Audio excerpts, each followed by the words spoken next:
Recording in progress.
Good morning, everybody. I am Marjorie Schuster, coordinator of our literary events here at Temple Emanu-El. Welcome to the 10th episode of Women on the Move, where we talk to well-known female authors. As always, I'd like to thank the Samuel I. Newhouse Foundation for their support of this series. Today, I could not be more thrilled to welcome Ann Patchett, prolific author, bookstore owner, very charming person. We just spoke for a bit before. You will really love this interview. We have Zibby Owens moderating today. Zibby Owens is a publisher, a mom, a author herself, and a podcaster. As always, if there's any questions, please put them in the chat. We'll try to get to as many as we can. And it is now my pleasure to welcome Ann Patchett and Zibby Owens. Thank you, Marjorie. Thank you, Marjorie. Oh, wait. There I am. Okay, enjoy your conversation. Thank you. Hi, Zibby. Hi, Ann.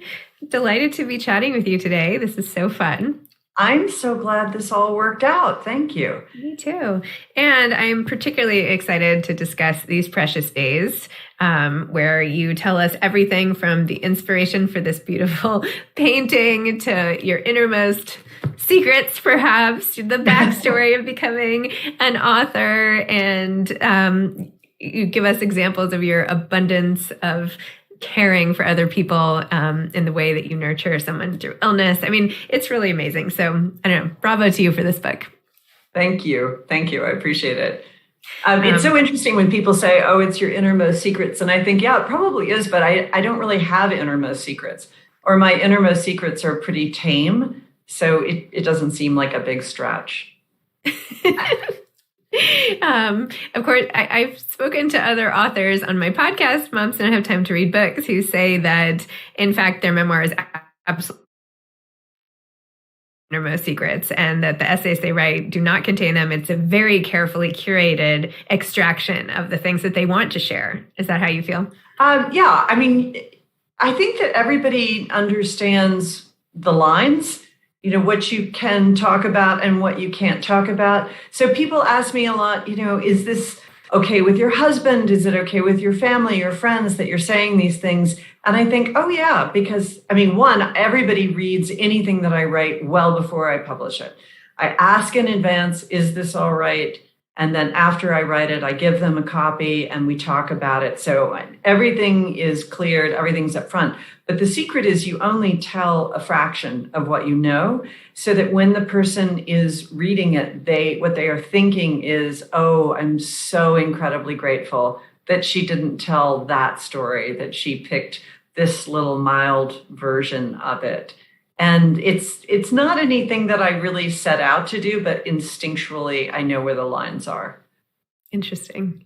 I read your book, Truth and Beauty. That was actually the first book of yours I ever read whenever it came out. And that made me follow you ever since and inhale many other things that you wrote, of course. And your, of course, all your work with Parnassus Bookstore in Nashville. So I was really surprised in this book to hear you describe yourself as someone with low energy, because from all that I had seen, I would have thought differently.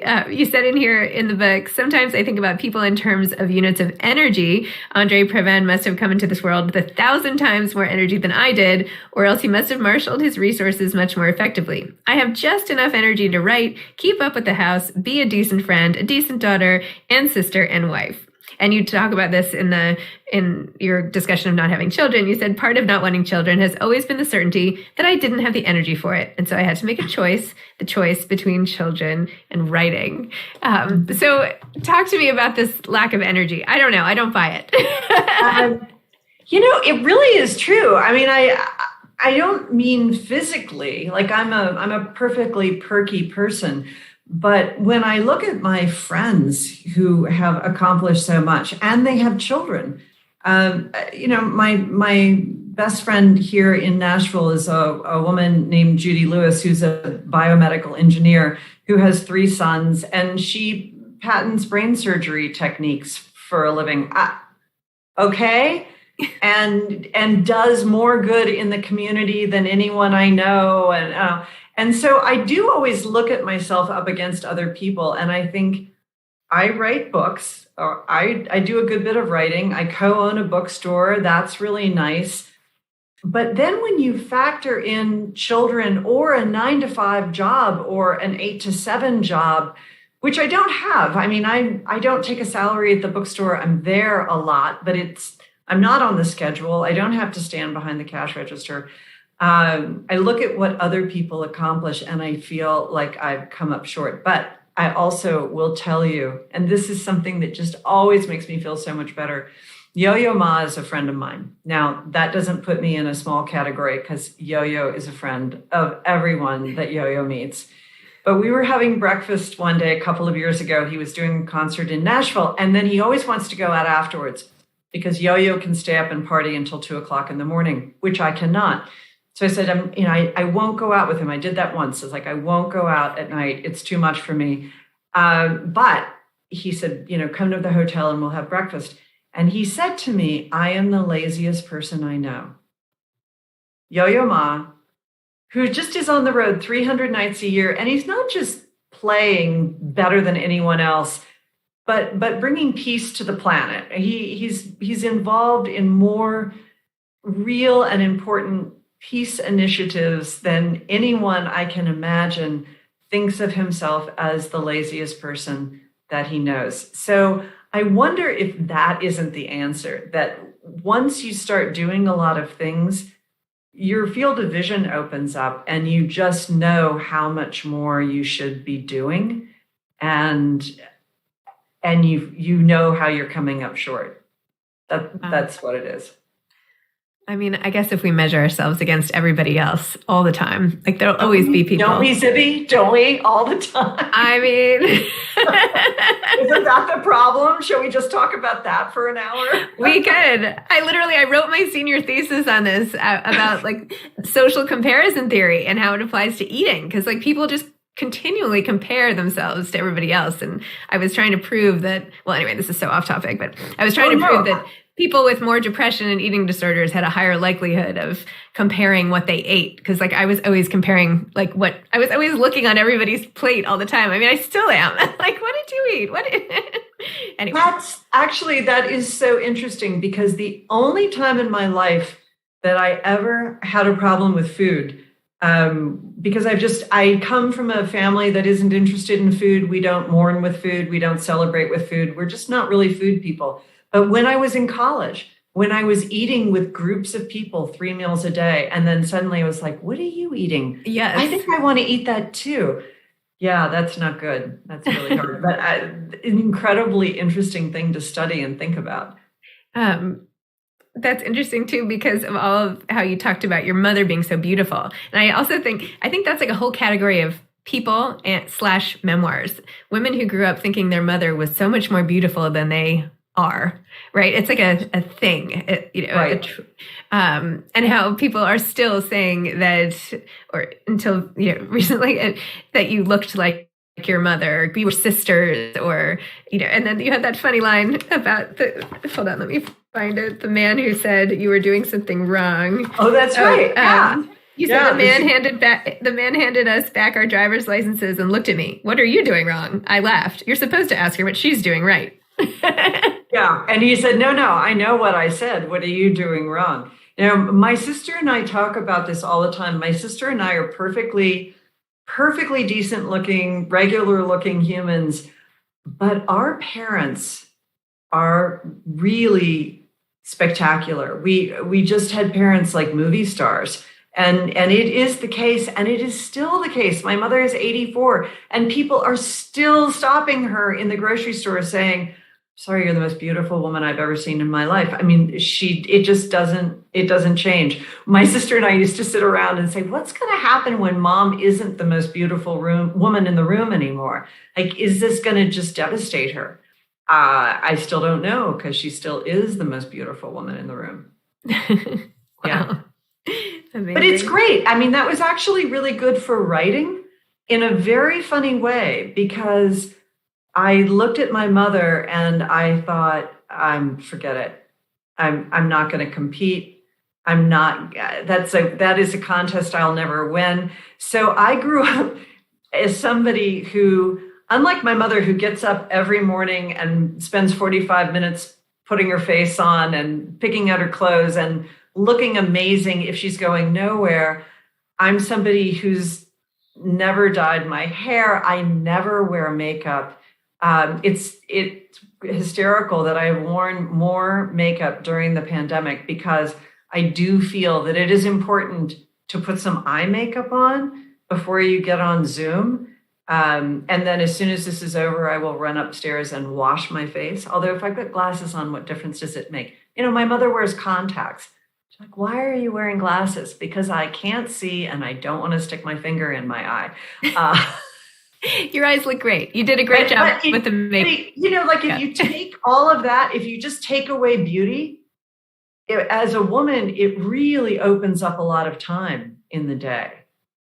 And I like sort of being this person, especially for the young women who come in the store and they want to be writers, and they look at me and they think, well, she's nothing special. And look, she's done so well. That's interesting. Yeah. That's funny, because my mother she is always put together. She'll dry her hair for 45 minutes. She's, all this. And I'm like, no. 5 minutes max to get dressed, ready, out the door. I often have my hair up in the freezing cold, wet. And it's funny how as daughters, there's so much that we do that we don't even realize in direct reaction to whatever our moms did, whether the same or the opposite. Right. And that it skips generations. My grandmother was very plain. My mother was very beautiful. And then, my sister and I are plain, and my sister's daughter, no doubt, will spend her life worrying about beauty. Interesting. All right. So I guess half of us are going to be okay. Right. I don't know. Right. And actually, I found it super interesting that you talked to us in the book about your mom sort of after your essay came about your three dads and how her marriage is, because you set up all this intrigue, like, well, who is this woman and what was up with her, that she was moving her family to Nashville and getting divorced again, and what was up with, what's her story? And then you give us these little inklings of more and more about her as your essays go on. Was that a strategic decision? It's not a strategic decision because I sort of just write one essay at a time. But what's interesting is how it does all string together, because of course it's all me, right? So yeah. I'm not thinking I'm gonna put this little egg in here, and then 3 essays later I'll put another egg in. But that is the way the information comes together, and it becomes very cumulative. I like to say my mother is Helen of Troy. Entire civilizations were lost because of her. Oh my goodness. What a character. You have said in the essays that you think your greater contribution than all of your work is how you've affected your community by starting the bookstore. Tell me a little bit more about that, and when did that come about? How did you decide? How did you overcome some of the obstacles of owning a bookstore and just decide to do it? And what has been like the greatest part of it? So we just had our 10th anniversary at Parnassus Books, which is unbelievable. The bookstores closed. We had one large independent, Davis Kid, which became part of the Joseph Beth chain out of Lexington. We had a Borders. Both of those stores were 30,000 square feet. They both closed within 6 months of each other. Everybody was just wailing and saying, we have to have an independent bookstore. Like, we were left with a Books A Million and a Barnes and Noble that was about 20 minutes outside of Nashville. Everybody wanted a little independent bookstore. Nobody seemed to be doing it. I didn't want to go into retail. That was never my dream, to open a bookstore. But I was introduced to Karen Hayes by a mutual friend, and we met on April 30th of 2011, and we opened the store on November 15th. So to say that we didn't have time to think about it, it was just crazy.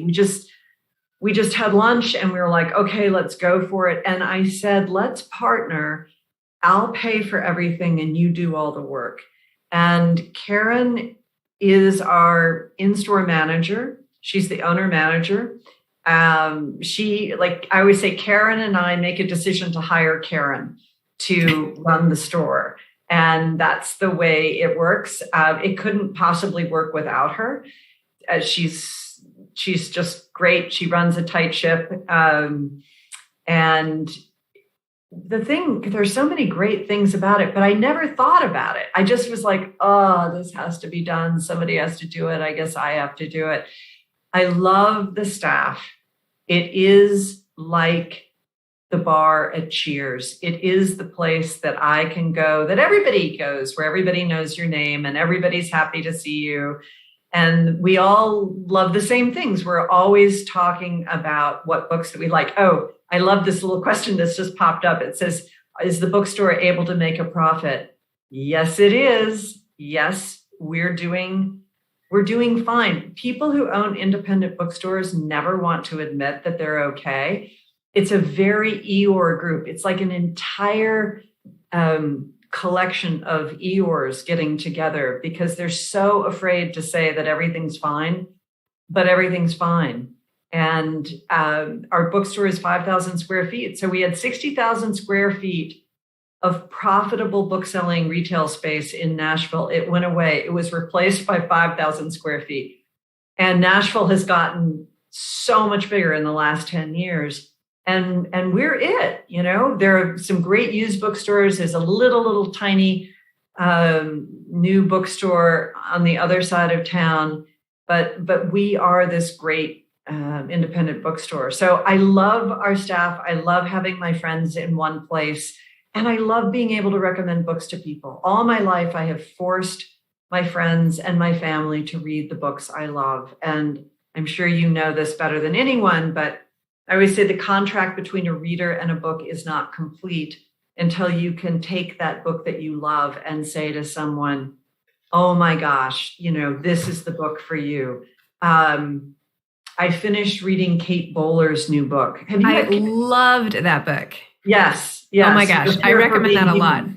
Because I'm going to be on her podcast tomorrow. Oh, congratulations. I'm such a good student that I read a bunch of Kate Bowler books in order to be on her podcast. And I was talking to my friend Judy last night, and I was like, oh, I've got to drive this book over to you. You're going to love this book. Oh, Margaret, you're going to love this book. And that's when a book is finally done for me. Yeah.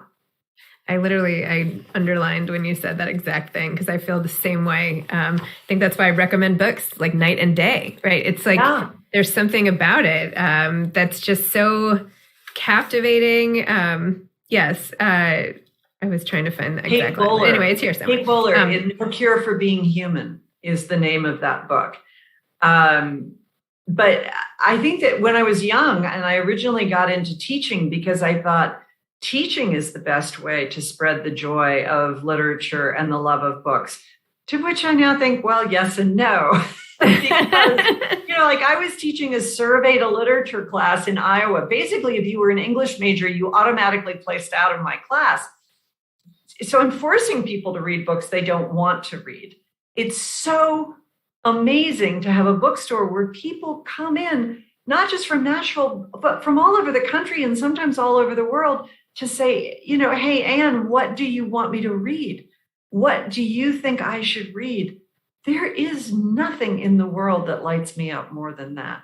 And I can just blather on and on and on about books I love all day long. Yes, me too. We should just do that. We should just do that. We should have just like a rapid fire podcast episode where we're yelling out books, like playing a game of Spit in the Ocean, just as fast Let's as do it. Come on, Moms No Time to Read Books. We'll do it that way. I'll release this, and then that'll be a companion. You had this. I found this section where you were comparing your love of proselytizing on behalf of books with Hare Krishna, and you said, I asked, this is a Hare Krishna at the airport or something. I asked him about his life, and we talked for more than an hour while we waited. He said, imagine loving God so much you'd be willing to stand in an airport day after day trying to tell people what it was like to love God, to feel so loved by him. What if this joy you felt, this love, was so great that you wanted to share it with everyone, but they all rushed right by you, looking in the other direction? All these years later, it's still the best description of how I feel about books. I would stand in an airport to tell people about how much I love books, reading them, writing them, making sure other people felt comfortable writing them. I love that. Yeah. That it's really true. I mean, I feel very, very moved by getting to do that. Someone is now again saying, please repeat the title of the Kate Bowler book, No Cure for Being Human.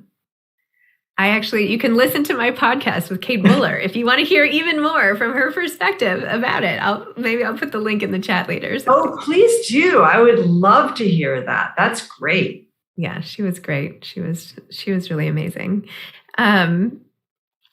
So one of the things that you say in the book also is about your dad, which has been quoted now widely, but I was kind of disappointed because I thought it was like something that I had found really unique. And then I was like, the New York Times already picked this up. But that your dad wanted you to be a dental hygienist and wanted you to pursue the practical, which is something that many people's parents do still, right? Put away the creativity and all of that. There's this new book coming out. You probably already read it by Youve, who wrote Fair Play, which was about gender division of labor. It's coming out called Unicorn Space. And in it, she talks about how we all have to have something in our lives where we're pursuing something creatively that also gives meaning and you can share with the world at large. And so oftentimes we get into these jobs, which are like jobs, and they neglect this huge side of us. And so people think, I should be happy, but they really can't be because they're not sort of accessing this place. So you turned it on its head and decided, you know what, I'm bypassing that whole should do, and I'm going to go straight for what I know I need deep down I need to do, which I think most people consider very brave, right? When in fact, it's like essential that we all dip into that.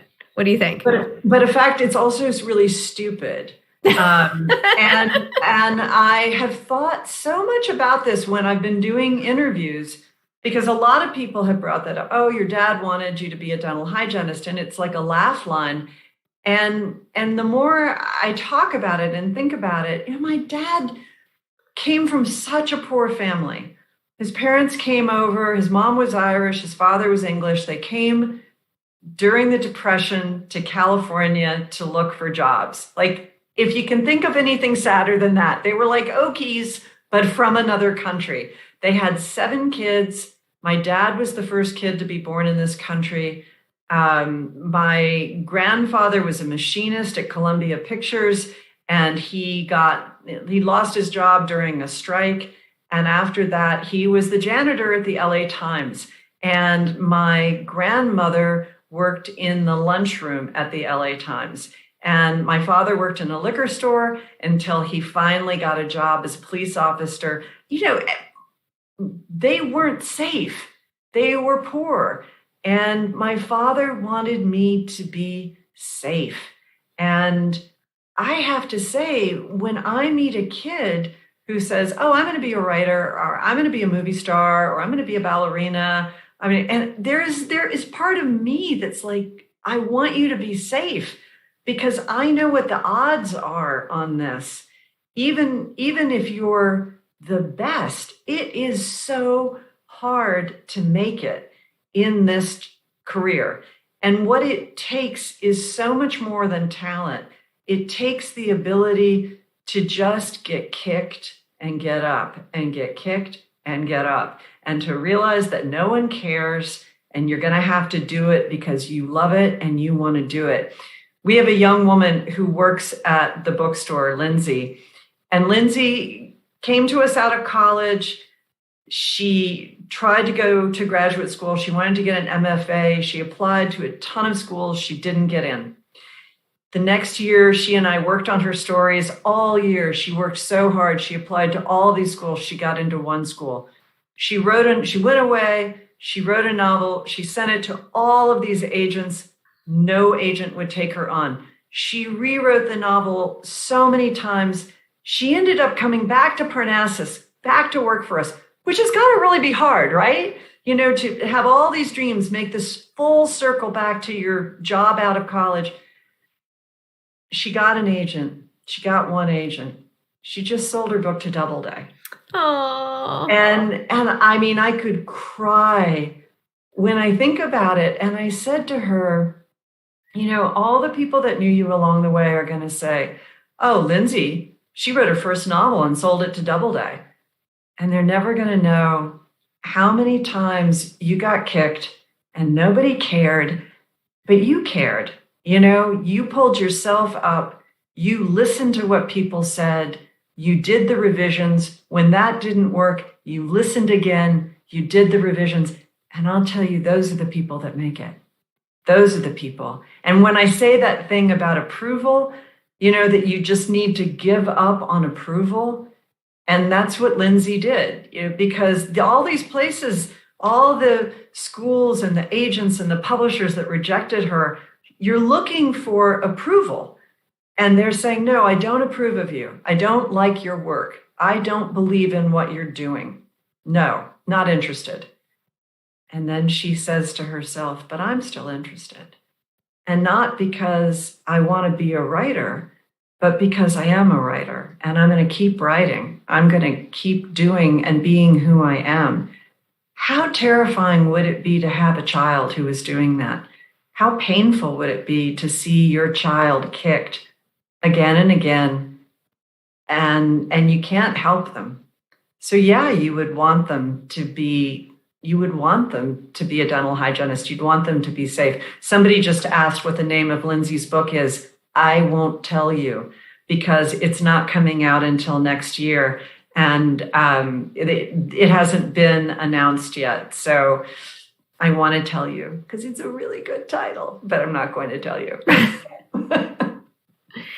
I had that same situation. I mentioned to you before we got on, like, it's taken me 20 years to sell this memoir I've been working on, and it's finally coming out. But I have had many crying on the floor, literally having to push myself off the floor and being like, it's just not going to happen. I don't know. It's just not going to happen for me. I guess it just won't.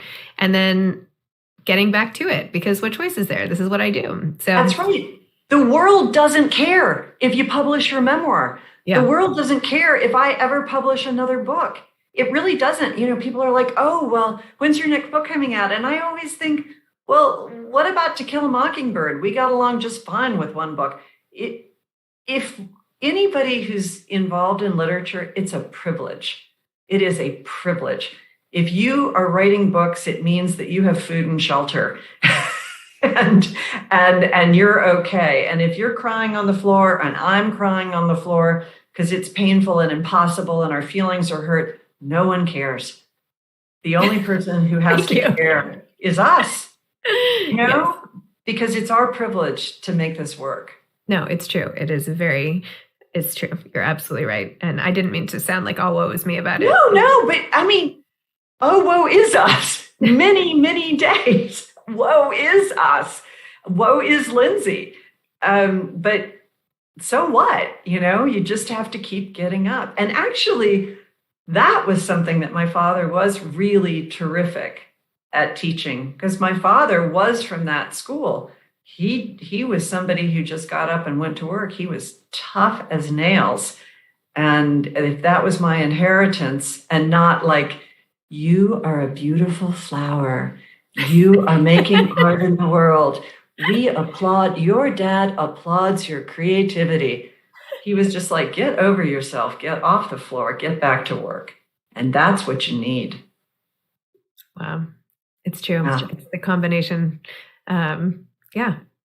Nobody wins a contest they don't enter. Right? You have to just keep entering over and over in any way. Anyway. Yeah, I love that. I always say, you don't play, you don't win. No balls, no hits. You've got to just keep pitching it out there.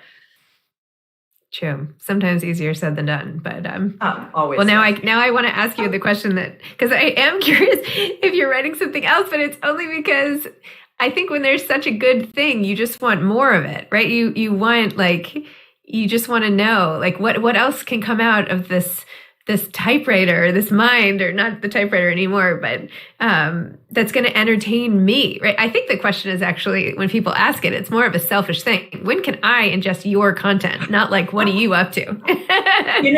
And when people say, well, what are you writing now? My answer is, what am I writing now? I'm writing my name. I'm signing my name. That's what I'm doing. I am signing my name. When I leave here today, I will go back to the bookstore, because we just got in 642 books that have to be signed today. Oh my gosh. I'm writing my name. I have signed this book, either the physical book, tip sheets, or book plates, somewhere between 25 and 30,000 times. I have signed my name since this book was in pre-production. So that a friend of mine in Bozeman, Montana, sent me a picture the other day of her holding up a book in her tiny store saying, mine is signed too. I don't even know how this is signed. It just was. Anyway. That's a tip sheet. That is a tip sheet. So I signed 20,000 of those. And then they come in boxes, and I sit there and sign my name until I vomit. And then I mail those boxes back, and they put them into the book. The tip sheets are sewn into the books. So this is so crazy. The interesting thing about me is I am this weird intersection of every angle of publishing.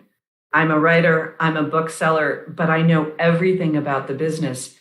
So, hey, the book hit the list at number 7, New York Times. Woohoo, great, right? Does that have to do with me writing a great book? No, that has to do with me signing my name 25 to 30,000 times.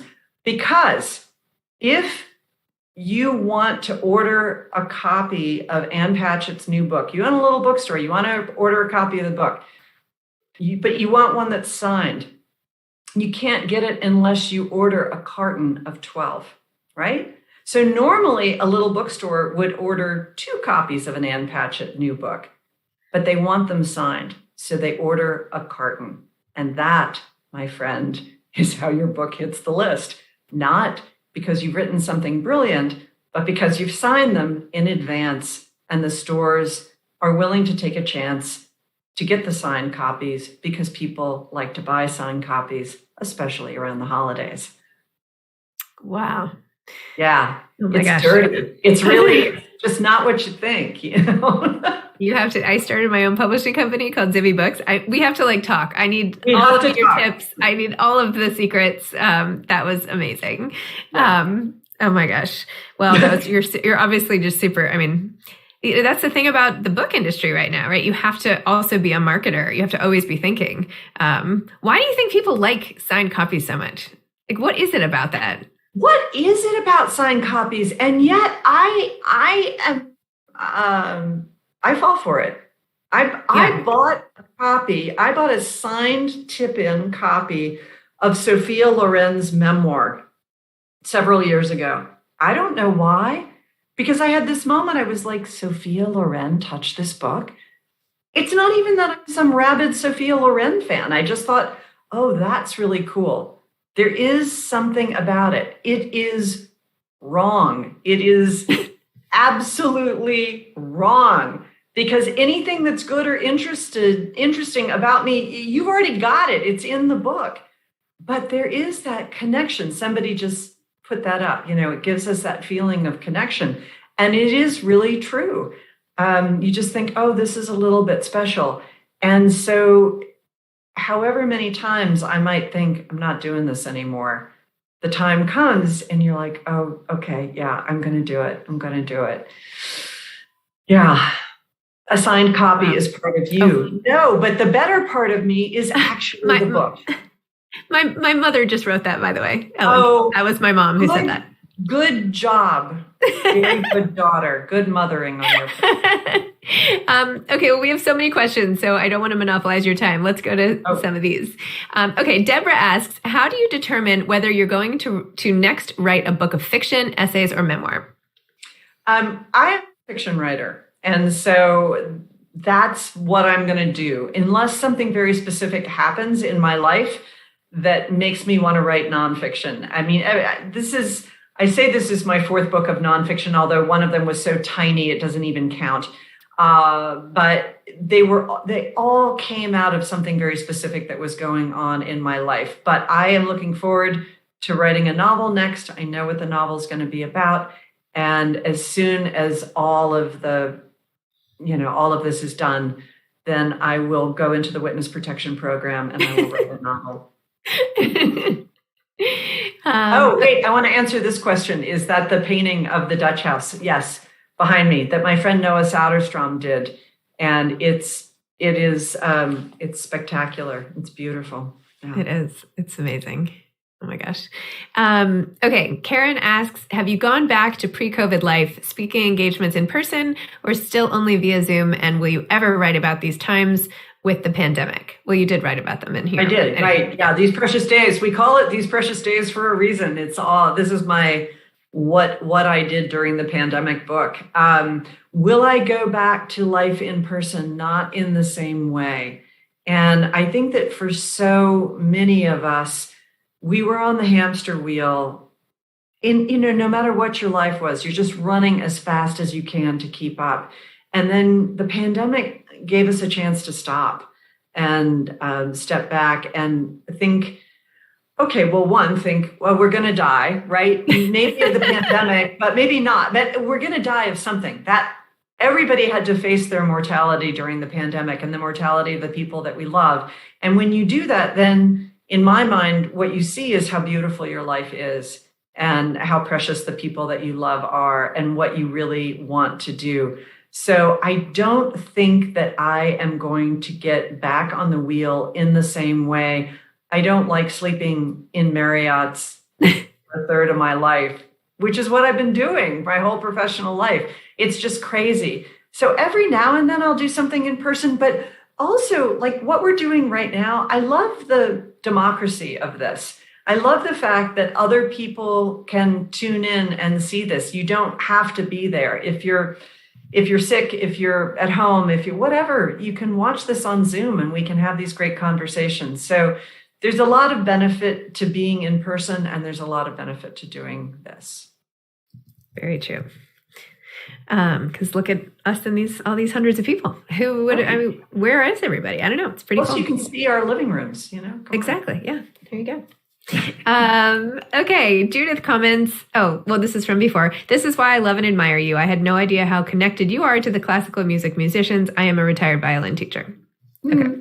Well, that's bel canto. I have so many important musician friends because of bel canto. I was like, that book opened the door into that world. Renee Fleming, one of my best friends. Why is that? I still, 20 years later, I am completely mystified and thrilled. Okay, Pamela comments, I don't have a question, but just want to note that I appreciate Anne's humanity that she shares with us with each of her books. So there you go. Another comment, Naomi, I grew up in Elkins Park and you nailed it in the Dutch House.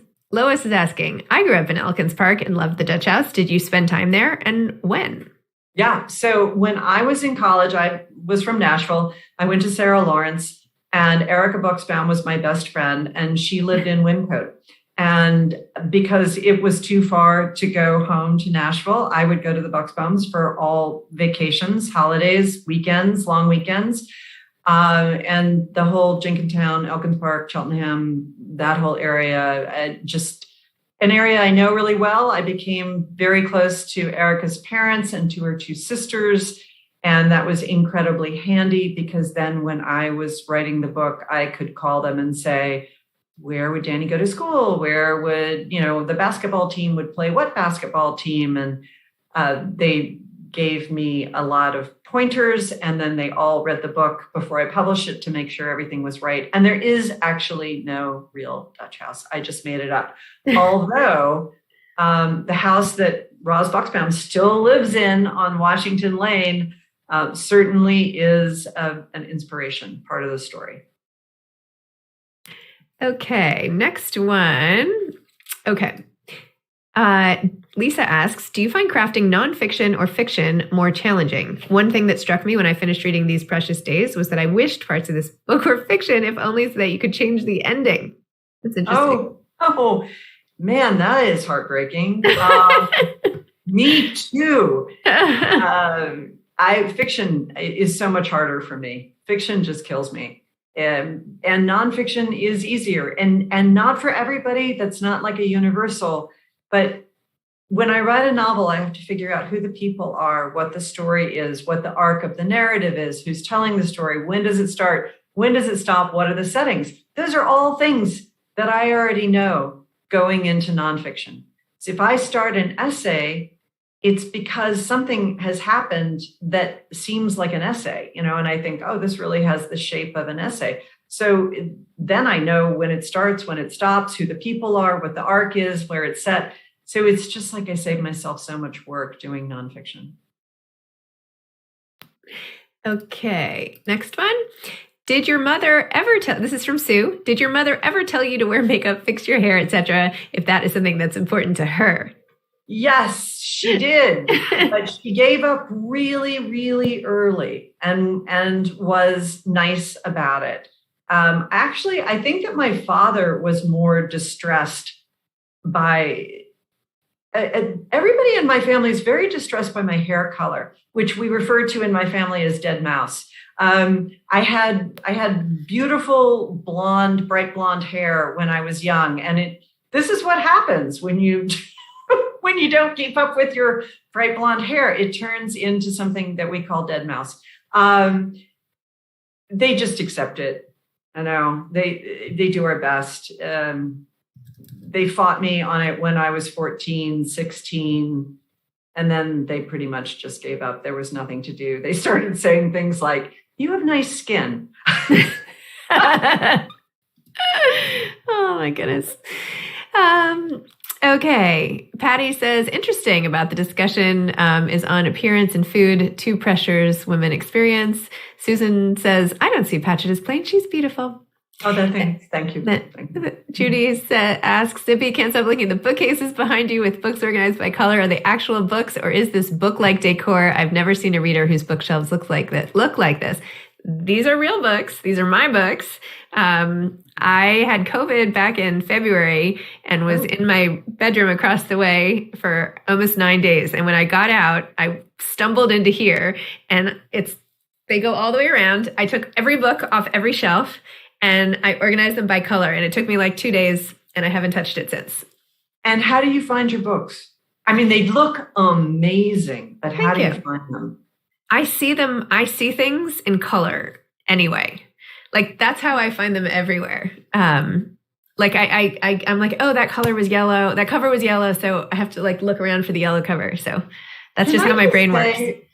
Because this is going to be a very good link back to the book. That's what my friend Suki, that's who she was. She saw, so the title essay, These Precious Days, was about my friend Suki Raphael, who was a painter. And she saw everything in terms of color. And that is exactly how she would have organized her books. Aww. She was really kind of nonverbal in a way. The whole world, every experience she had was about color. She remembered every color. She not only painted the paintings on the front and the back of the book, but she chose the colors in the background. So it's red on the front and pink in the back. It's very subtle. And Harper kept printing up test copies, and she'd be like, nah, it's not exactly right. She'd go back to the Pantone wheel and figure out that red needs to be a little more this and the way it crosses on the spine, because that is the way she experienced the world. So I'm very happy to see your books organized by color. It's like, if that's how your brain works, then that is how you find things. Yeah. Yeah. Well, thank you. Well, your essay about her was just, oh my gosh. I wanted to buy the coat. Can you find a way for us all to like buy that coat she had? Yes, I can. And this is so interesting. Her daughter just sent me a picture of all of the women in the family wearing that coat. And I was like, what? And she said, we found the link where mom ordered the coat, and we all ordered the coat. So I'll ask Allie to send me the link. And it's really, I didn't ask her because I had this moment of thinking, do I want to own that coat? I don't think I do. I mean, I think it would kill me a little bit, but it would be fine if you owned the coat. Okay. I'll own it for both of us. I'll find it. You can come visit it when you're in New York in my closet. Now that we are best friends, yes. Now that we're best friends, you can just come over to my closet in town. Okay. Okay. Carol wants to know, what is your process for writing? Do you write longhand or by computer? Cut and paste with yellow legal pads? Computer with cut and paste? Does technology make it easier? And what are you reading now? Okay, so I write on the computer. I write in the morning. Everything I do in my life, I wake up at the top of my game and I go steadily downhill all day. So I will cut and paste certain things on the computer. I don't write longhand. Also, I don't know how to type, which is super weird. I never took typing. I hunt and peck. I type really fast. I look at my hands. Now everybody wants a link to the coat. I'm sorry. I've it's started hysterical. I love it. And people who make that coat, they're going to be like, what the hell is going on with this coat? So anyway, that's how I work. And in terms of what I'm reading a book by Richard Rhodes called Scientist, which is a biography of E.O. Wilson. I also made a decision back in July when I broke my ankle that my friend Kate DiCamillo and I decided that we were going to read one John Updike story a day until we had read them all. It's a super weird project, but I read so many things that I don't like because I am constantly reading galleys, and I'll get 20, 30, 50, 100 pages into a book and think, I don't want to read any more of this. So I thought, I've got to have something that I feel like every single day I'm reading good writing. Even if I don't love the stories always, they're always brilliantly written. So every day I've been reading one John Updike story, and I will still be doing that actually for several more months. It is a very, very long project. Wow. That's neat.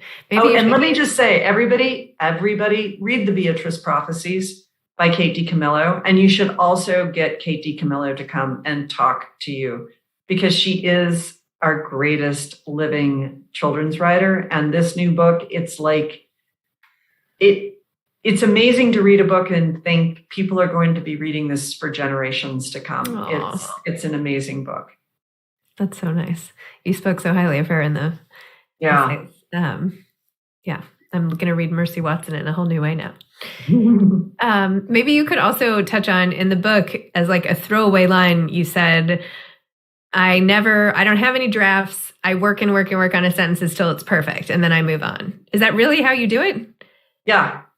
I mean, or I work on a paragraph or a page or a chapter, but I can't move forward if something's wrong. It's like it puts a total roadblock up, and I'll fight against it, and I'll just think, oh, this isn't wrong. This isn't wrong, but I get so stuck. And then if I look at the reason why I'm stuck, it's because I've made a mistake. And it's a really handy way to work, because I always think of it, my metaphor is like if you're building a house and you spend so much time, you've got to get the basement right, because the house sits on top of the basement. And if the basement is wrong and you put the house up anyway, it's really hard to change the basement once you got your house up. So it's much better for me to fix things as I go along. Interesting. Audrey asks, we have owned the Abraham Lincoln Bookshop in Chicago for 50 years. When you became a book dealer, were there any surprises? So many surprises. How hard it is to order, how hard it is to predict what you're going to need, especially this time of year, especially with supply chain problems. I think the volume of business and books that you never see as a hit, that books that come in and out of print, it's really excruciating right now. There's that James Lapine book that came out this summer about Sunday in the Park with George, doing Sunday in the Park with George with Stephen Sondheim. It came out, I think, in July, and I can't remember what the name of it is, and somebody find it and put it up in the chat. But it sold out instantly. It just got good press. But because it was a big book on slick paper with a lot of photographs, it had been manufactured in China, because that's how it works for those kinds of books, especially. And you can't get putting it together. Thank you very much, Deborah. And you can't get a good turnaround on those kinds of books, especially now where there's no fast turnaround on anything at all. So the book sold out. Nobody could get the book. They finally got it back into print. They got those copies. I swear to you, it was like 3 days before Stephen Sondheim died. Stephen Sondheim died. Book's gone. Book's gone. You cannot get that book again. So poor James Lapine, I think he must just be tearing his hair out to think he's written a semi-obscure book, a book that's definitely for a niche audience that twice the whole world has wanted, and twice it isn't there. Wow. I have a copy of it for a friend of mine in the 3 days that we had it in the store again. And then Sondheim died, and I was like, I feel so incredibly glad that I got my hands on that book. Amy asks, as an avid reader, this COVID time really feels like the perfect storm that brings us to a golden age of writing and books. Do you agree? For some people, yes. For some people, no. I think that there are a lot of people whose concentration was destroyed by COVID. They felt anxious. Basically, I think it all comes down to an introvert-extrovert issue. I think that the introverts were like, we've trained for this our whole life. We're ready. Leave us alone. We're going to go home. We're going to read books. Publishing, definitely an industry that came through this time really well. Bookstores came through this time strong. But for people who are extroverts, I think that they were stuck in their house feeling like, I should be reading. I know I should be reading. What am I going to do? And it just made them feel worse about themselves. So it depends. And that's true for writers and for readers. Somebody is asking me the name of a book about Brazil, and what you're thinking of is State of Wonder. That's the name of the book. Barbara is asking, I read that you don't do any social media and don't even have a cell phone. Is that true? Yeah. I don't do any social media. I have a cell phone that plugs into my electric Chevy Bolt because you had to have it in order to get the little screen map. So I got one and it just exists in the car. It's never been activated for text function. It doesn't ring, and nobody has the number. So yes, if I was in some desperate situation, there is a phone. It's about the size of a credit card that is plugged into the glove compartment of the Chevy Bolt, but I don't ever carry it. I have never looked at social media, which is so funny because I don't know if you know this, I'm an Instagram star. Do you know this, Zibby? I was going to say, I feel like I tagged you on this on Instagram. Who's Not the Anna me. Patchett on Instagram? Parnassus Books. It's the Parnassus Books Instagram. But during COVID, we started doing these things. I was racking my brain because people will buy Ann Patchett books. People will buy Barbara Kingsolver books, Louise Erdrich books. People will buy the books that they know. But the question, let me see if I have it. I don't even have, oh yeah. So this is a galley that just came in. So what I did during Instagram is I would put on a cocktail dress and red lipstick, and I would hold my dog in one arm, and then I would make out with the book for 30 seconds.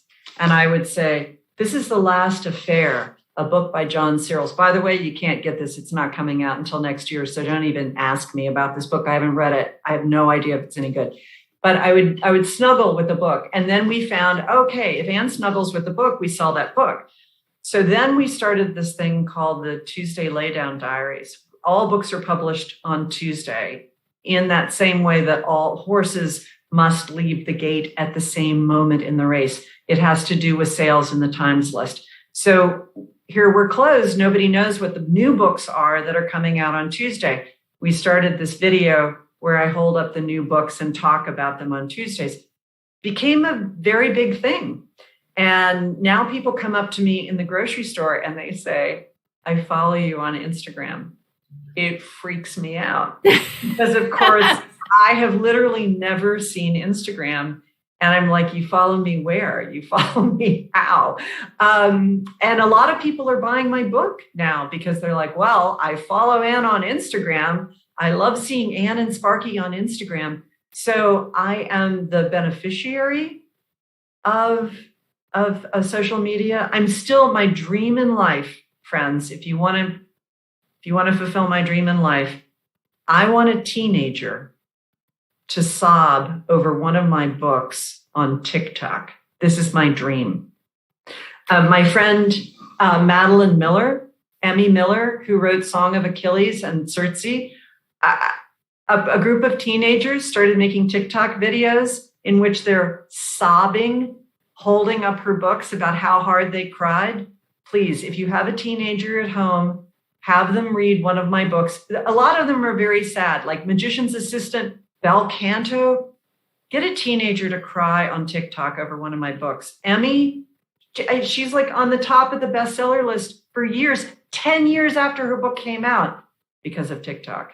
I have two teenagers who I will force to cry for the rest of the day over your books. Really? Just say something horrible to them. I will. Turn the camera, say, okay, girls, I'm going to take your phones away from you. Yes. You don't start crying. Go. If you don't start crying, you will be TikTok free for a month. They'll be like sobbing. Yeah. Sobbing. That's Sobbing. what we want. Yeah. Okay, good. Marjorie, pop back up. I just came back to thank you both, but Zibby, do you want to ask a couple of final questions? Oh my gosh, there's so many that came up that we didn't even get to. Sandy wanted to know, have you ever thought about writing for children needed?